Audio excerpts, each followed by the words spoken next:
Thank you, everybody, to the edition of Travel Talks. We'll start with introductions to Leanne, if you want to introduce yourself. Hi, I'm Leanne Wilby. I work for Games Global, based on the Isle of Man, and we use the Your Trip system. I've been with them now for about 18 months. Perfect. And Dave? Hi, my name's Dave Bishop. I'm the Chief Operating Officer of Gray Dawes, and I helped to introduce the Your Trip booking tool 5 years ago. Great stuff. So I think the main discussion around today, around the Travel Talks, is really around content is king. So we really got to find out from Dave and Leanne about what is NDC, talk around content and how content affects TMCs and buyers and customers today. So we'll start with yourself, Dave. So we hear a lot about NDC content. Can you tell us exactly what it is and what does it mean to everybody? Sure thing. So NDC is an industry standard that was developed by IATA in 2012. It was really designed to modernise shopping for air content. If you think about how you would shop for a flight versus a hotel, when you shop for a hotel, you get beautiful content, you get to see the room, the attributes and what's in the room. When you shop for flights, you kind of just get the price and you don't really understand what you're getting on board. Do you get lounge access? Do you get speedy boarding? Do you get to what baggage do you get? It's really quite limited in terms of how content's distributed. And what the airlines want to do is they don't want consumers to just shop on price. They want to shop on, what's on board. You think about the money that airlines spend on their product, and that kind of gets lost in the shopping experience. So this is designed to kind of really solve that problem. One of the things I did do is I went on to our friend ChatGPT. I asked them the question, what's NDC all about? And it kind of really gives 5 things. One, personalisation. So I want the airline to recognise me as a traveller and offer price and products that are relevant to me. It's really about selling ancillary services, which for airlines is a big thing. Airlines sold $103 billion worth of ancillary services last year. So this is around the elements other than buying the ticket. So it's around, do I get in the lounge? Do I get on the plane first? What sort of baggage do I get? Can I personalise the experience on board? Do I get Wi-Fi or not? So it's a big thing for the airlines. It's about dynamic pricing. Again, airline pricing traditionally has been quite static. There's 26 booking classes and prices kind of can go in quite big jumps between them. But what the airlines want to do is to finesse some of that pricing. So they're more in control of the price they sell and they can be a lot more competitive. So it's helped to design that. And the final thing is around direct distribution. So what does that mean? So distribution, as we know it, was first launched in 1976 by Sabre. And this is it's kind of quite old tech, and the industry hasn't moved on a ton since then. And the airlines really want to modernise that. So by doing that, they want to not just distribute through the big global distribution systems, of which there's 3 main ones. They want to do direct connects with people like us. So NDC facilitates that. So kind of overall, it's better shopping experience, kind of more competitive price, and allow really the airlines to personalise the offers that they deliver to us, the consumer. Okay, fantastic. I think one of the things we hear a lot from buyers out there in the marketplace is not every TMC is delivering on NDC content, and they're not saying they have it available at the moment. So why is that, and how do Gray Dawes manage it?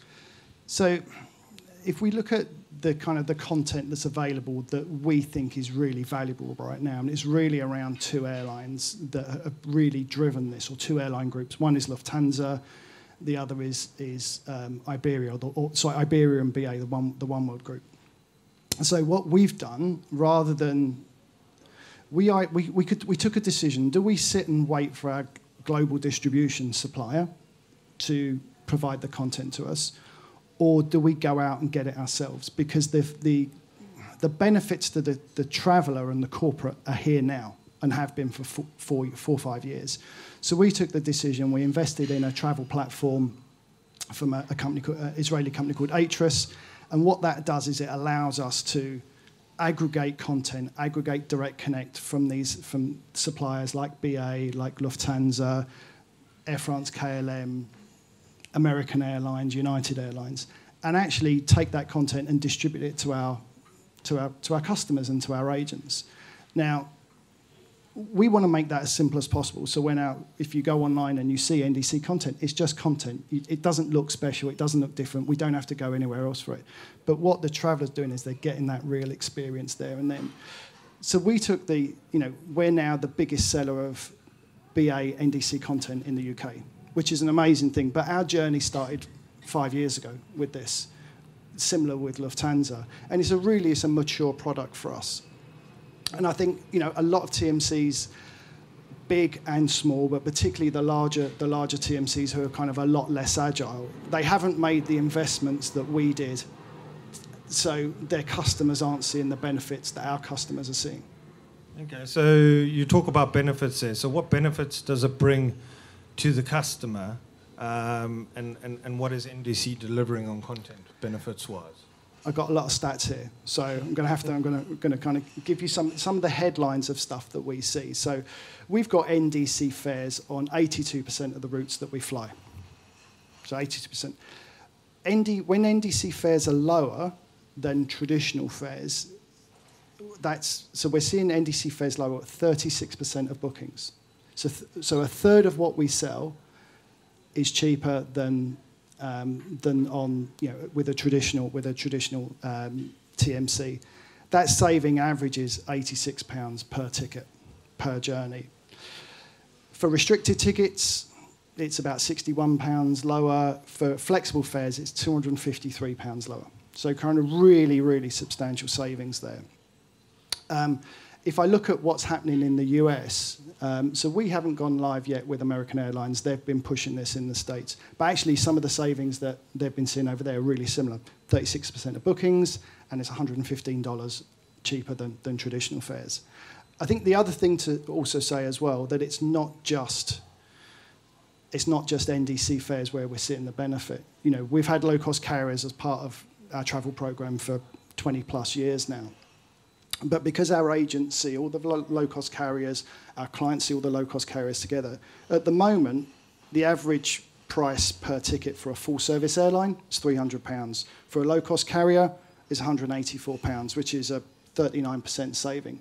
So we do hear from some of our prospects that their TMC can't offer low-cost carrier content because they don't have a deal with, I'm not going to mention the airlines, but the ones that are maybe a bit more difficult to deal with than others. But we've got them in our system, and if they're part of your program, they're there, and then you're going to deliver. Those savings are going to be delivered to you. Excellent, thank you, Dave. So, Leanne, what are the main challenges facing travel managers when it comes to content? For us, probably, it's always about budget and always about cost, people managing their travel budgets. Before your trip, we would have to book with our original traditional TMC, the flights. We then have to go online to find a competitive hotel rate, somewhere else to find taxis. Whereas your trip gives us all of that content, including the NDC fares. We can tailor-make people's trips now. We can combine the schedule carriers with the low-cost carriers. We have a lot of frequent travellers in our company. We have a corporate hotel program. If they stay away from one of our corporate hotels, they will go and research online. They send us links with the costs to stay within the travel policy. So for us to be able to demonstrate that we can give them that same content within our own systems, it just ticks all the boxes for everybody. And we pretty much can tailor-make their trip for them pretty much door to door. Excellent. So you're saying you're a big user of the online system. What do you see as the key strengths? The key strengths for us, we maybe work differently to other companies where they allow self-booking. We have a travel team within our company of 6 of us globally in different locations, all use the same system. It's just the ease of the booking, the content that we can pull. And like I say, we can combine, your schedule carriers, your low-cost carriers. It's just a very simple process for us. it keeps everything together. So before, travel reporting was a problem because of all these different areas we'd have to go and collate the information. It's all now in one place. Traveller tracking or duty of care, it just makes everything so simple for us now. Exactly. And you said to me that you gave an example of your Malta trip where you were able to book the cab, so end to end, right? So completely end-to-end, door-to-door. So the Isle of Man, not the easiest place if you've ever looked for connections anywhere. So we've recently had a couple of chaps do Malta and Tallinn all in one trip to save another trip further on. So 7 flights, 4 hotels, and pretty much taxis in every location, airport to hotel and back again. For them as well to see that on one piece of paper or one email and a PDF, to just carry that or be able to refer to that on their phone. They haven't got all these different vouchers and pieces of paper everywhere. It's good. Excellent. So obviously, Dave, there's a clear trend to direct connects, right, with airlines. What about hotels? What are the trends there, and how is Gray Dawes managing direct connects for hotels? So it's a great question because it follows a similar pattern to as we saw with flights and NDC on airlines. So we have Your Trip, our tool, has the ability to aggregate content from multiple sources. So the GDS is one, Expedia, Booking.com, Premier Inn, Travelodge, bed banks. So we have all of this content all kind of feeding into one place. What we found typically when it's kind of really evident, we've bought a lot of businesses, we've done 13 acquisitions in 8 years. And the one trend that we see when we make an acquisition is how few hotels these TMCs are selling. So typically, for every 100 flights where there's a need for a hotel, typically we see 20 of those flights will have a hotel sold. So we call that an attachment rate. But that means that 80% of those hotels are being booked outside of the managed travel program, where you don't have a lot of visibility over where people are. So, Leanne, from a duty of care perspective, you don't have a lot of visibility about what was being paid, about is it in travel policy, either in the grade of room or the amount that you're spending. And so you don't know where people are, and you don't know what the cost is, and actually you're paying for that hotel down the road when the traveller's checked out. So we kind of took the view that actually we want to really supercharge that hotel content. And when we spoke to our customers and said, well, why aren't you buying with us? They go, well, because the travellers think they can, think and probably can book it cheaper themselves. So they're buying on Expedia, they're buying on Booking.com. So we thought, well, let's just bring that content into the system, make it super simple, and then overlay it with all of the really cool stuff that clients want. So duty of care, travel policy compliance.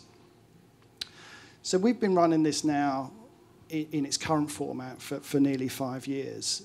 And we've gone from the GDS being probably 80+% of the hotels we sell to now the GDS being less than 20%, because all of that other content it's richer, it's better looking, and the pricing is better as well. So over half of all the hotels we sell are Expedia. And I've got some stats in terms of what savings that's driving. So worldwide, the average Expedia rate versus the average GDS rate, which includes corporate rates as well, by the way, because there's a lot of what we sell. The average Expedia rate is 11% cheaper. If I look at, I've broken that down into UK, Europe, and international. UK, the saving is quite small. It's £5 per room night cheaper, which is 5%. In Europe, it's £27 per night cheaper, which is 16%. And for international, it's £61 cheaper, which is a 25% saving. So it's savings there. And it's not us pushing anything. We make the content available and our clients book. And actually, it's interesting, when we look at Expedia versus Booking.com, again, two of the biggest aggregators in the world, they have probably 80% of the total hotel market, just those two companies together. And we aggregate all those in our system. Expedia outsells Booking.com by 4 to 1.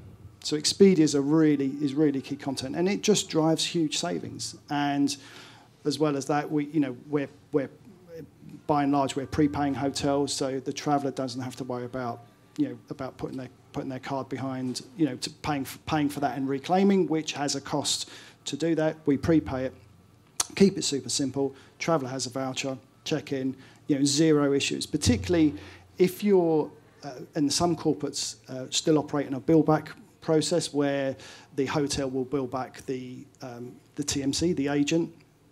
That's fraught with danger because the amount of times that we used to have a failure where the traveller will check in and the front desk haven't got the fax, and hotels still work on faxes. Don't quite know where a fax machine is in our office, but there is one, I think. But in the traveller, you go, and that creates so much friction at the check-in process, and that causes the traveller to call us, and it's normally out of hours. So then we have to fax the hotel with our payment details again, or the invoice details again. And you've got a really angry traveller, which we don't want. They then think, well, why am I using this TMC? Because this process is rubbish. So by prepaying it, it's completely eliminated. And it's just such a smooth process. So now, our GDS hotels that we sell is 19% of everything we do. Most of those are corporate rates. 91% of that 19% are corporate rates, so they still have a relevancy in the corporate buying programs, but it's a lot less than it was because it used to be far higher.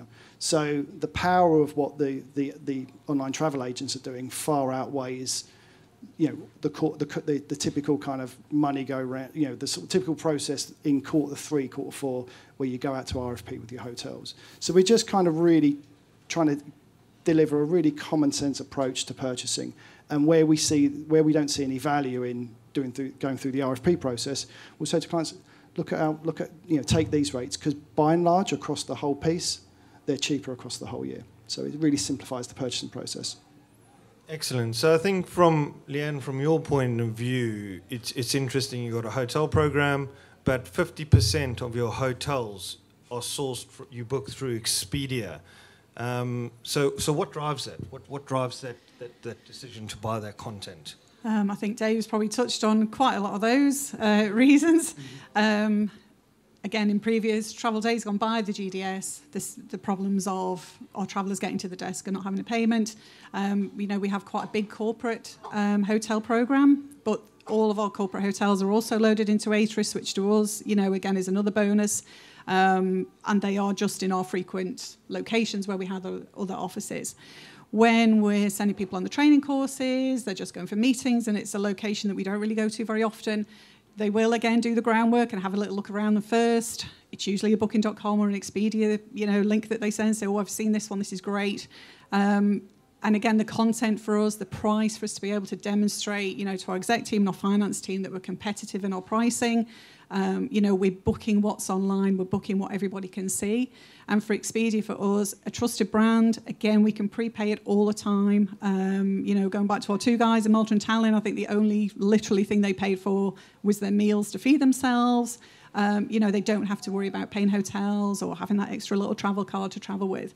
And Expedia is such a trusted brand that everybody knows. It's a really high booker for us. Yeah, no, exactly. And so it seems clear to me that to be a modern traveller retailer, we need to have both the right content that is also easy to use and easy to book. Yeah, definitely. This is what we do. I'm the travel manager of a travel team, 6 of us globally. We want it to be simple for us. We also want it to be simple for our traveller. We don't want to bombard them with tons of paperwork. Nobody likes that these days. One simple place, one app, the content that we can pull for them and make something completely tailor-made for them. No 2 trips are the same. Somebody else extends a trip, somebody doesn't, so it's all the separate elements that we put together. But it's a nice, easy system for us to use. Excellent. So, Dave, we've spoken about NDC content and air content. We've spoken about hotel content. Right, but then obviously we've got car parking at airports, all the other auxiliaries that come into it. With that cost, we have massive rate of inflation in the last 18 months. So what do we do to combat this, and how do we deliver the value to the buyers out there and to the travellers out there that are booking online? Yeah. So probably one thing I kind of mentioned and touched on earlier, but I just want to go back to. One of the things that you'll hear in the travel industry is very much, this is online, this is offline. And it's not as simple as just, this is the channel that I'm booking. a lot of times the issue with a lot of other TMCs is not just the channel, it's what content is available to me. I guess one of the reasons we chose Atris is we were frustrated that our agents had some content, but online had a lot more because they'd been built on a modern technology platform that wasn't sort of embedded in 1976, 47 years ago. So everything that we've been talking about today and all of this content, which includes things like UK rail, European rail, Amtrak in the States, everything is available everywhere to all of our, all of our agents and all of our customers as well who book online or via the app.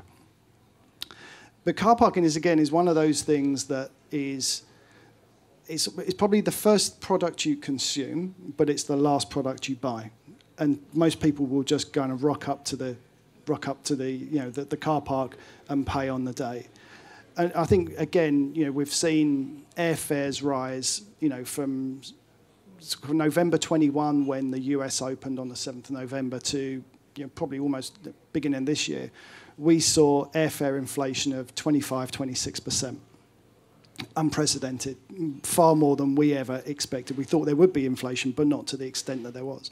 But we've seen it we started to see it happen in hotels, but that's really been pegged back now. And we're seeing hotel rates now, on average, below 2019 levels. Airfares, depending on the route, are kind of are still higher than 2019, particularly international long haul going across the States. But the other one we just looked at was car parking. So, the amount of times where, we'll see a customer, we'll talk to a customer and they'll say, well, how do I reduce these costs? And we just said, well, buy your car parking at the time you make your booking. We've got the content there, it's available. We bring in content from a really well-known brand called Holiday Extras. Really simple, a great retail content. So let's just bring it in. We did some stats and we looked at the average day rate for parking. Now this is an average, and for those of you who've parked at Heathrow, some of this average will look way quite cheap. But if you just go up to the car park and pay on the gate, the average day rate's £40. So it kind of varies, but that's an average across all of the car parks we sell across the UK. We looked at clients who book their car parking at the same time as they make the air booking. That reduces by 30% to £28 a day. So 30% saving just by, you're not doing anything different. You're going to be parking there anyway. You just, let's buy it now rather than later. And I guess it's a real change of mindset, because it's the ability to save money. You can either change how you buy. So do you book online or offline? You can change what you buy. Do you do you park in the short haul by the terminal, or do you park on the bus on the long term, or do you change when you buy? And when you buy is actually the easiest one. It's just behavioural change. So, but we actually looked at some clients who are kind of booking. Our average length of time advanced booking has increased. It's 30 plus days now. But we've got some clients that are booking 3 months in advance, particularly on long haul and complex journeys. Car parking, simple thing. £40, book it on a day. Book 3 months in advance, £16 a day.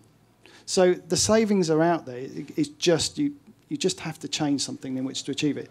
The beauty, and Leanne, it's really lovely to hear you say that, but it's when you talked about the ease of booking, because there's no point having a great tool if it's really difficult to book or it's not intuitive. How many of us have? I'm probably a huge advocate. I've been an Amazon fan since 1998.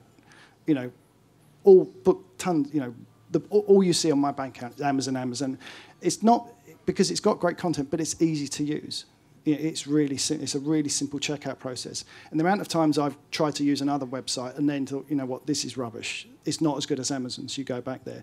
So when we were talking with the Atris team about the way that, the look and feel of it. We wanted to make it easy to buy stuff. So I'll give you a simple example. If you book a flight and it needs an overnight stay, when you booked your flight, the next thing you see is the hotel results. What we're not asking you is, do you want to book a hotel? Because we know you're not staying at the airport or sleeping on the floor. We know you need to stay somewhere. And we also know where you're staying, for what length of time and where. So let's not ask you to put another search in to say, because we already know that information. So don't ask what we already know.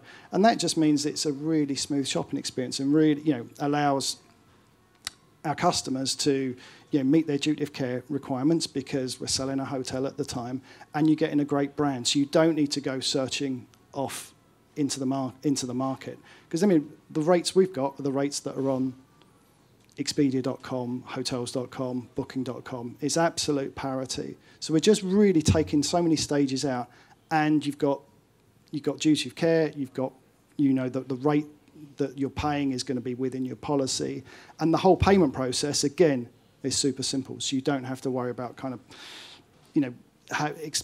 for the traveller to have to expense that. It's all taken care of. So it's just do the simple things, but do them really, really well. Excellent. Well, I think there's a lot of great content there about NDC, about hotels and rail, etc. But before we go to questions and answers, Leanne, any final thoughts from yourself? No, only again, I think Dave again hit it on the head there. From the Isle of Man, from our point of view, a lot of our connections we have to leave the night before. So to have the system, we've worked out the flights, we've ticked that we want a hotel as well. It will just automatically just move on to the next kind of travel element for us. And again, like you say, the content, the content is very rich. It's pulling from everywhere, so it gives us just good choices and cost effective to meet our policies and duty of care. Dave, anything to close off before we go to questions and answers? I'll keep it really simple, I promise. So I think, just want to be really clear, the savings that we've talked about today, these are not theoretical. This is what's happening now. So if you're from a work with a competitor TMC, which is fine, but really ask your TMC, why aren't we seeing those savings? The answer is not commercial. The answer isn't technical. It's just a question of, have they invested in the technology to offer a modern retailing platform? If the because we're not stuck in 1976. We're 2023 now. So all of this great content, all of these savings, all of this ease of booking process, which ultimately saves you time because you're not going to multiple places. All of it is available now. Excellent. So do we have any questions? Any from the audience? Sure. You touched on car parking. Oh, sorry. You've touched on car parking, and I think, Leanne, you mentioned taxis, but you said point to point. So would the system also allow me to, say, book an executive car in Paris in the morning that's then going to take my corporates and everybody around for an entire day as directed, and then drop them back at their hotel in the evening? And will I also get pricing on that? So the way the system's designed now is to you can have that type of car, but it's normally kind of point to point. So from the airport to a hotel. So, but all of those suppliers that we work with do those kind of almost like roadshow days where you can do that. So that's something where we would say, give us a call to do that. So, because it's a far more complex thing for the car company to, or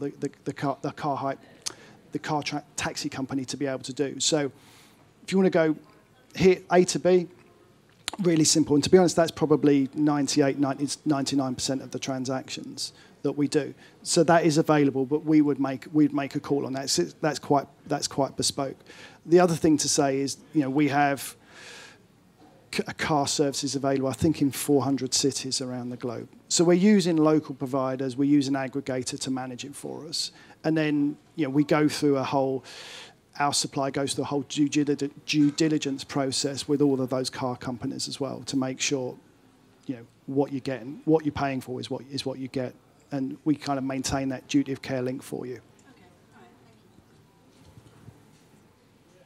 We have some here from the online audience too.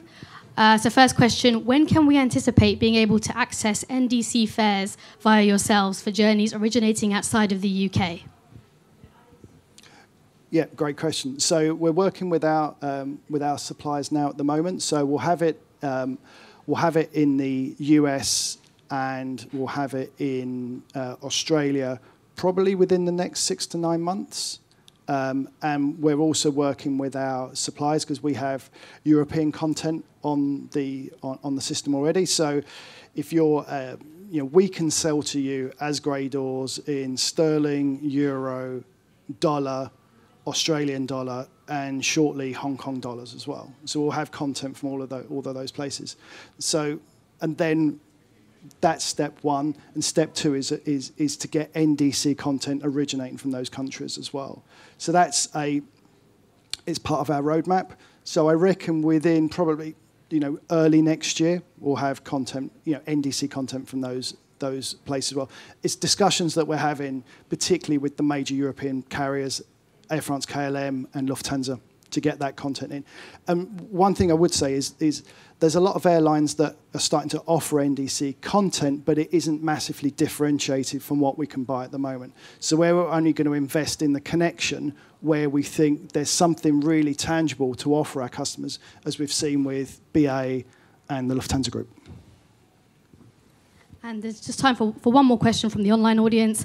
It sounds like Direct Connect is a strategy that airlines are using to cut out the middleman, using NDC to bypass the traditional GDSs.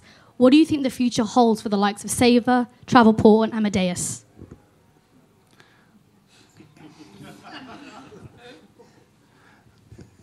Okay. So